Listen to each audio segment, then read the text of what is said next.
Good day, dear listeners. Steve Preda here with the Management Blueprint podcast. And my guest today is Reggie James, the founder of Digital Clarity, a B2B marketing strategy agency helping technology leaders achieve sustainable business growth. Reggie, welcome to the show. Steve, it's an absolute pleasure to be here. Well, I'm excited because we are all about growth. My company, Steve Preda Business Growth, this is the name of our company because this is what we focus on. So I'm very curious about how you help your clients achieve sustainable business growth. But let's start with the question is, what is your personal why, your personal mission, and how are you manifesting this in your business? My why is really to, and it may sound quite sort of glib if you like, but really it's all about sharing my experiences, the good, the bad, and everything else like that. Everyone that we speak to, or everyone that I've spoken to over the years, has a facade of success in front of them. But when you drill down, you can see that many of them have had lots of interesting journeys to get to where they've got to today. As have I. And really one of the things that I live for is to get to the fundamental point of where the person I'm looking to help and share my experience with can actually benefit and take what I learn and use it with something practical as opposed to some theory that just sits in the top of a drawer. It's a little bit like so many books that people buy, but they never get the opportunity to read them all. You know, letters are written but never sent, as somebody once wrote in a great song, which I'm not doing justice to. But the reality of it is, Steve, that we all have experience, and if we can share that experience to the benefit of someone, that's something that I really live for. And that, therefore, is sharing and expending my energy and to show value is really something that I try and live and practice by every day, so that the people that I talk to can get something from that. And that's how I manifest that on a day-to-day level and try and do that to get better and better.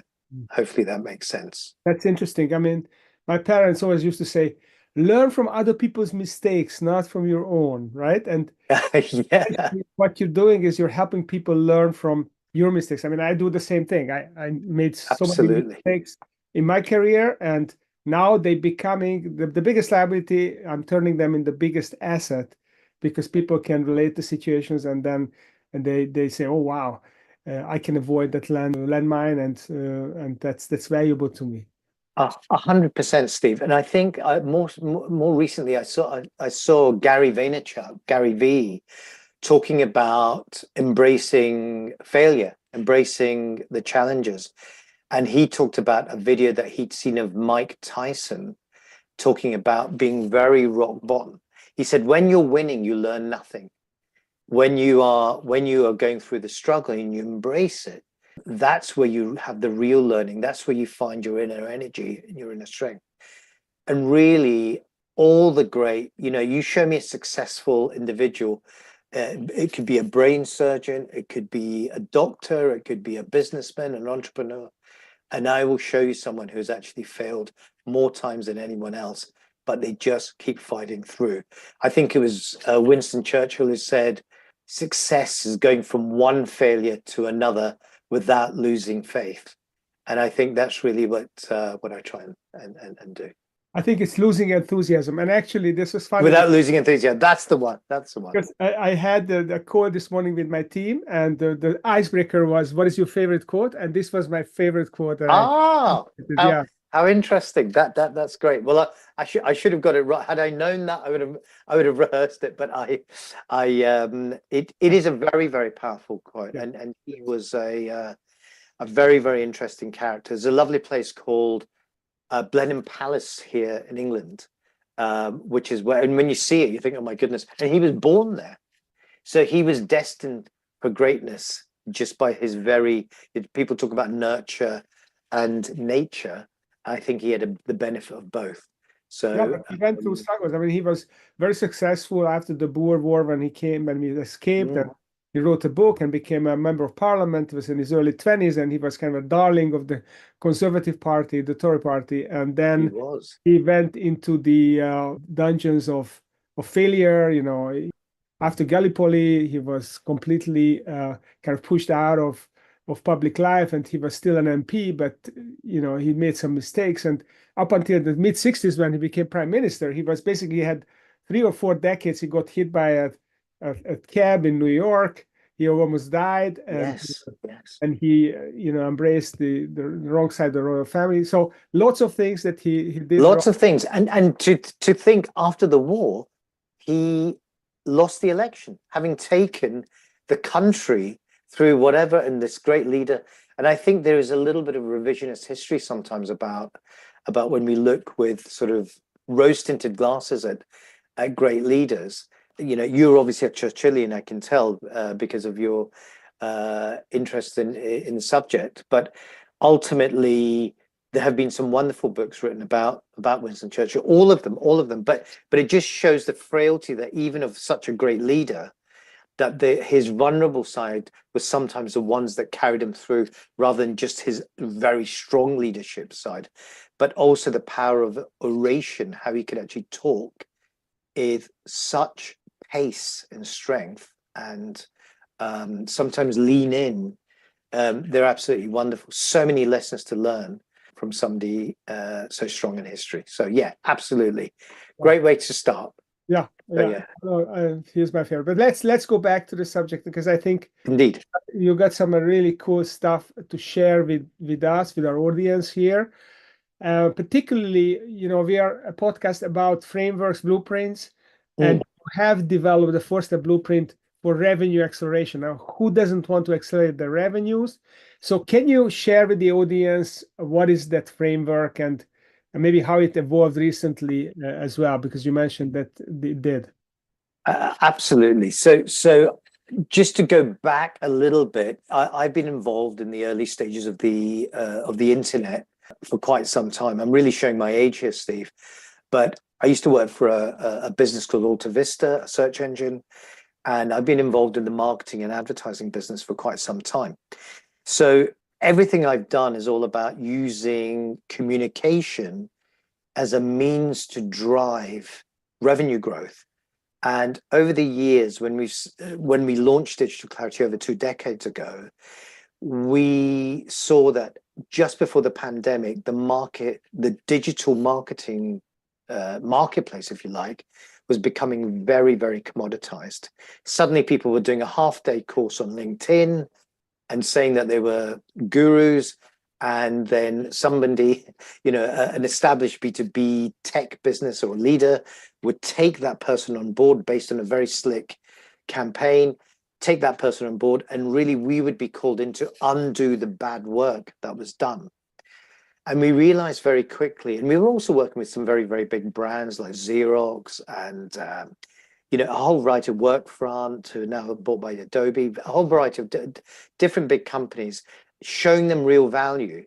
But we were very surprised that there was so much commoditization out there, that we decided to bring in our own consultants to look at who we were, what we did, what we really did, and why people, over the best part of 20 years, did business with us. And it wasn't about managing campaigns. It wasn't about running, being one of the first search agencies with Google and all of those different things. What people wanted was the hand-holding and the confidence in terms of strategy and game plan that was in our head that we'd applied to all those different companies. And the burning, if I was to reverse engineer that, the question that they were really asking was, what you did over there, can you do it for us? And so we then started shaping and developing our own framework. And we did it very much purely for the B2B market. And so this is the framework that we have developed. So the way it originally started, this acceleration program, we now call it the 90-day accelerator. What we really do is try and understand, it's in 4 parts. The first part is where we really look and understand where our individual client is right now. So we try and meet them where they are. That's And of kind course, diagnosis, right? That's how that's the diagnosis. So we have a diagnosis piece right at the front. This involves doing a questionnaire that we've developed ourselves, which we're sort of automizing a little bit because everything is molded. So within that questionnaire, it brings back and feeds into a number of different buckets.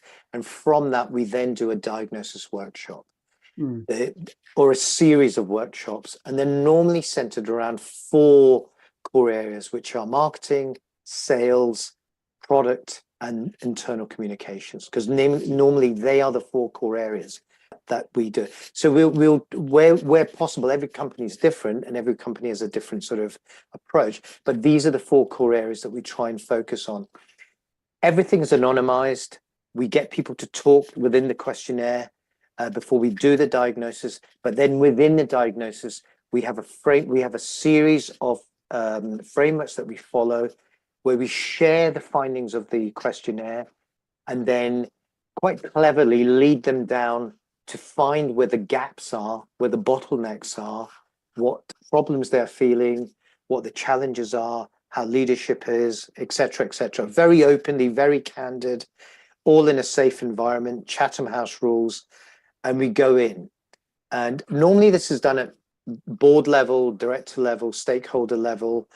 And then after that, we can then go in and actually go into a series of different individual meetings and sometimes talk to customers as well.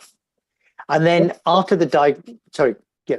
So the first step is diagnosis, and the second one, when you visit customers, is it still part of diagnosis, or that's the step 2? So initially we do the questionnaire as part of the diagnosis program, and then we do the diagnosis workshop. We take all the information that we get, so a series of, if we're doing it over Zoom, we record all the information with all the people that we speak to. Then we take all of that, then our team takes all of that information, disseminates that information, deconstructs all of that, and makes sense of all the information that's out there. We then create a report that we then share with, post the diagnosis workshop, share with the teams that we are looking to work with. And then we take that information, and within that, we also share how to fix those particular problems. And the best way, in this particular area, is where we actually help create the building blocks that's going to get them from where they are right now, not where they thought they were prior to us getting involved, but where they actually are. So you know as more than anyone else that where people perceive themselves to be right now isn't actually where they are right now. So this very clear, this visualizes for them exactly where they are based on the information that they've taken. We also look at their footprint. We look at where they are in their marketplace. We use some data and analysis. We do some diagnosis on there. We do a very brief snapshot on their website, their digital footprint, their social footprint, their content, all of that. And Reggie, so you do the diagnosis, you figure out where they are and where they should be, I guess, right? Yes. So is this your go-to-market strategy, or that's just so once all of this is done, we then put this together in a framework, which I suppose the word that people use is go-to-market. I can ask 20 different people what a go-to-market strategy is, and it's the one that's being used a hell of a lot more. And there's a lot of people who are saying they don't want to use that term either. It's quite controversial. But in essence, for a lot of the clients that we talk to, this is a go-to-market strategy. Okay. Historically, go-to-market was very much about product launch. Really, a lot of the companies that we talk to, there's 4 specific types of customers that we talk to, but really the companies that we talk to are normally 2 to 5 years old. Most of them have gone round and round in circles. They've had a stop-start cycle of growth, not so growth, flat, bit of growth, backwards and forwards. What we do is we use all of that information, put it together, and then show them those building blocks. So this is part 3, which is the execution piece, where we actually show them how to execute all the elements within the go-to market segment, but each segment within the go-to market elements, so all the areas like value propositions, brand positioning, et cetera, are broken down into digestible elements. So they've really, really broken down into baby steps that we then work with them, depending on whether they've got the resource, whether they have a team internally, whether equally we bring in our expertise and we bring in the right fit for the right company that we're working with to help them execute the plan towards their goal and their objective. Normally, that's an annual recurring revenue target. And the elements, the four elements that I've just talked about now, the diagnosis, the workshop, the what we call it, the opportunity assessment that will be shared with them, the findings, and then the execution piece. Those first three pieces ahead of the execution piece is people can buy into those individually depending on where they are. Sometimes people just need direction. And in certain cases, sometimes people just need a deeper dive into where they actually are. Okay. So we can break those down. So okay. you got the execution piece. You essentially show them how to do it. You coach them. You connect them to partners. Absolutely right. Do you not do it for them? You always just kind of a facilitator? And that's a very, very good question. At the moment, we are very much advisory. And in certain cases, but it's not just purely advisory. While we're working through the program in the first 90 days, we're actually putting building blocks together and actually making a difference. So we're actually working on specific programs, showing them areas to fix. So as they're working through that initial 3 months, we're actually helping them do things, either showing their team what to do or bringing in other people to start doing that, to do those elements. At the end of those 3 months, we have a much clearer understanding of where they are. And prior to that 3 months ending, and whilst we're working with them, we show them a longer game plan in terms of what is actually needed. And we do this because in many cases, people sign up to programs that are, because they haven't really understood the business, they're trying to force a square peg into a round hole by not really understanding the fundamentals of what that business is. And I think that's the biggest challenge for a lot of companies. What we do is we chunk it down into quarterly segments so that they can see how that's going, and they can dial up and dial down in the areas that need the most focus as we go along. So Reggie, how is this market evolving? How are people buying tech services, and how is the buyer cycle changing? That, Steve, is a very, very good question. And it's one of the reasons why we've just molded a lot of what we do and how we've come up with this framework. The fundamental thing that has changed since the pandemic is that the buyer is in control. No matter what you do or what you say in terms of trying to sell to that person, I'm not saying that outreach in a direct fashion is not going to work. Of course it works, but the buyer is very much in control. The way things have changed is that there are more buying committees involved, depending on the size of the software, and especially we deal with tech companies, but this can apply to any B2B service of a certain size. Buyers, there's a great piece of research done by LinkedIn. It's over 2 years old now, but it's very, very relevant today. It's called the 95-5 rule. I don't know if you've come across that. I'm sure you have.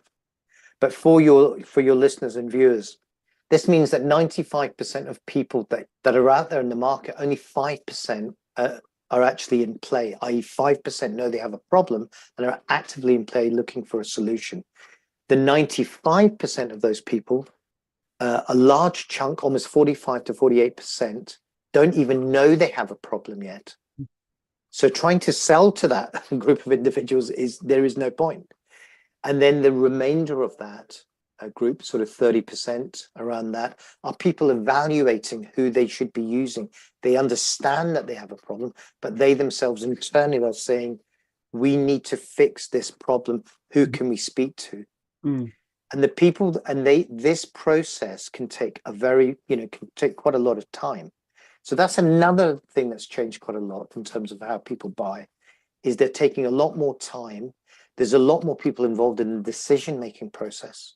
So it's not just the 10th guy in the deal team, or it's the CEO or the CFO who signs the check. There's all these different people in between. People are going to use your product. People are going to buy your services. People who are going to evaluate things. It could be, a whole variety of different people, but they're all people who will make a decision or be influencing a decision in terms of who they use and why they use. So what drives that decision and what moves the dial for a lot of the companies that we work with is about education, nurturing, and developing, not selling in the traditional sense, but making and producing content, creating these areas where we can actually genuinely help our prospective customers, providing we have actually identified, which is part of our initial session, exactly who those customers are first and what their burning needs are. And absolutely just showing them and sharing with them everything from case studies to podcasts to everything else in terms of how we can help. So that's how a lot of buyers have changed. They don't want to be sold to. In many cases, they don't want to talk to a sales rep at all. And a lot of people, we all buy that way as well. No one wants to be pushed down that thing. So if I inquire, one of the things that we tell our clients, if you get an inquiry, don't send 10 emails in a week saying, hey, do you want a demo? Hey, do you want thinking that this person is genuinely interested. Nurture, educate, inform, and everything else like that, and just work with that prospective client, because in a year's time they might be potential customers. There's some great data out by a company that was saying that companies, and these are sort of fairly largish companies, 250 million turnover businesses, $250 million turnover. It can take from initial contact to a sales situation 408 days, they've calculated. So that's a much longer journey than that used to be a 3 to 6 month journey. Yeah. It's now extended. Stay top of mind with these people. That's the challenge.